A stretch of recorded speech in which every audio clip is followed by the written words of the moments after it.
That's When you're powerful. reading it, it seems like, okay, what am I doing with this information that says that Lot and his daughters, and like, it's like, okay, how does that impact my situation where I'm trying to tell the difference between who's my husband or what job I should take? But what it is that is your unrelated data source that goes through that algorithm, which is the Right. operation of the spirit within you that churns out spiritual intelligence on the other side.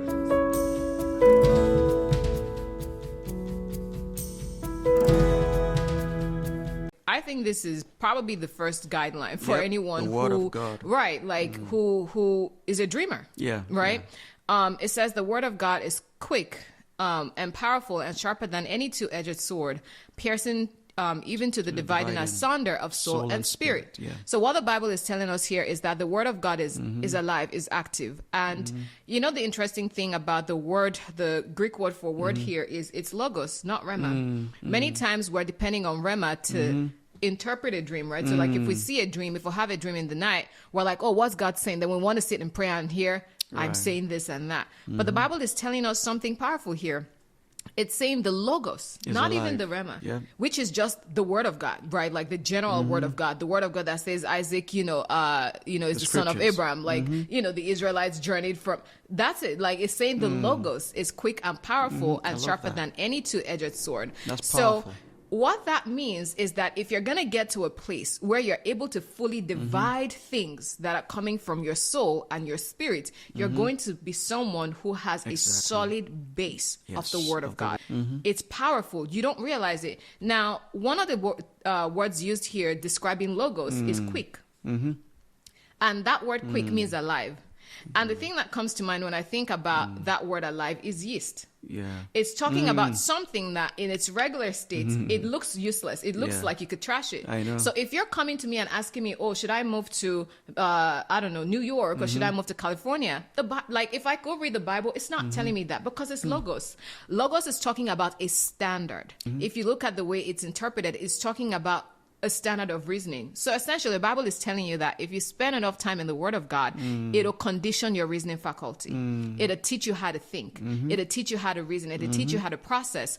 And it creates standard in your Exactly. mind that helps you tell the difference. Right. So now back to that word quick. Being active, it's like yeast. I love it. And there's something powerful being mentioned in that same chapter. It's actually in verse 1. It says here, it's talking about the people of God, right? It says, let us therefore fear, lest a promise being left us of entering into his rest, any of you should seem to come short of it. For unto us was the gospel preached, as well as unto them, but the word preached did not profit them, not being mixed with faith in them that heard it. That word used here for word is also logos, not rema.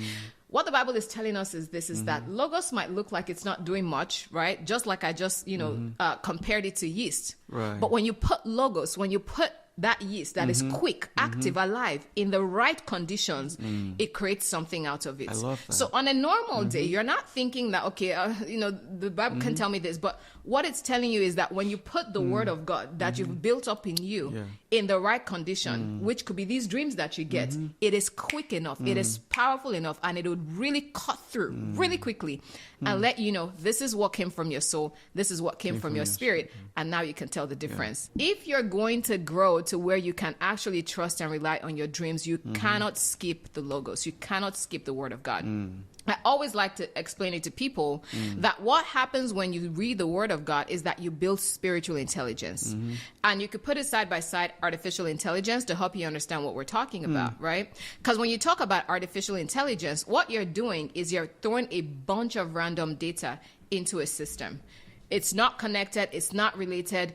You don't see the need for it, you don't see the value of it, but you're just throwing it into a system. Right. But there's an algorithm that's run on this data that gets it processed to where it can come out on the other side as intelligence. So when someone then uses a system that's running on AI and they put a question in there, it churns out intelligence, it churns out useful information, but it started out as data, random, unconnected, unrelated, disconnected data. That's how it is with the word. That's When you're powerful. reading it, it seems like, okay, what am I doing with this information that says that Lot and his daughters, and like it's like, okay, how does that impact my situation where I'm trying to tell the difference between who's my husband or what job I should take? But what it is that is your unrelated data source that goes through that algorithm, which is the operation of the spirit within you, that churns out spiritual intelligence on the other side. So when you have a dream and it's, there's components that came from your soul, there's components that came from your spirit, it goes to work.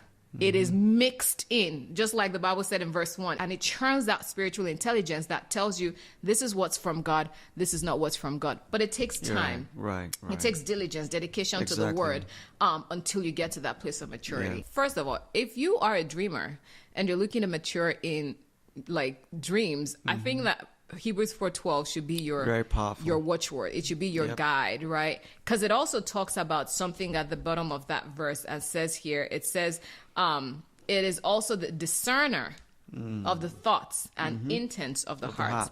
And in the beginning, we talked about dreams literally being thoughts that flow into your soul, flow into your mind from the spirit, right? And so you do need that. Like that's what the Word of God does for you. Is like it helps you discern, like, who's this dream about? Because that's another aspect of dreams that is difficult to master, right? And I remember earlier, like when I started getting a lot of dreams and I went to meet my mentor, I was really upset because I was like, I was feeling like I didn't want dreams, because I'm like, it's just hard, it's difficult. But he said, listen, there's no easy. You just get better. You just get stronger. Absolutely. You just get more mature. But you just got to grow. Like that discernment, it's non-negotiable. And the truth is, you are the best person to interpret what God is showing you in dreams. It's not somebody else, really, because your walk with the Spirit of God is unique to you. Very personal. Very personal. So that's why I tell people to memorize scriptures a lot. Memorize scriptures. Memorize scriptures. Let it mingle with your spirit. Train your mind. Let it be like that algorithm that's training the way that you think. Exactly. There's another scripture that comes to mind when I think about dreams, right? It's in Hebrews 5:14. It says, but strong meat belongs to them that are of full age. Talking of maturity.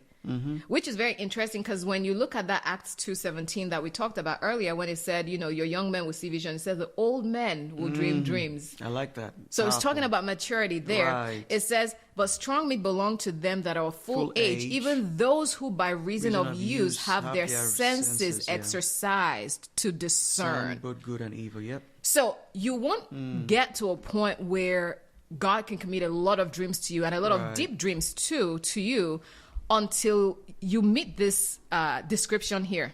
Being that one who's of full age, that is maturity in the things of God, and who by reason of use have their senses exercised. And it's not just talking about your physical senses, it's talking about your spiritual senses.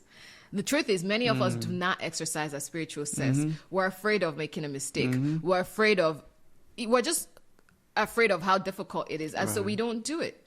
But the Bible is saying that you are not going to get strong in this area. Strong meat can be committed to you in this area until you have started to develop your senses by exercising them. And that way, when you get a dream, you can quickly discern and know the difference, and okay, this is this and this is that.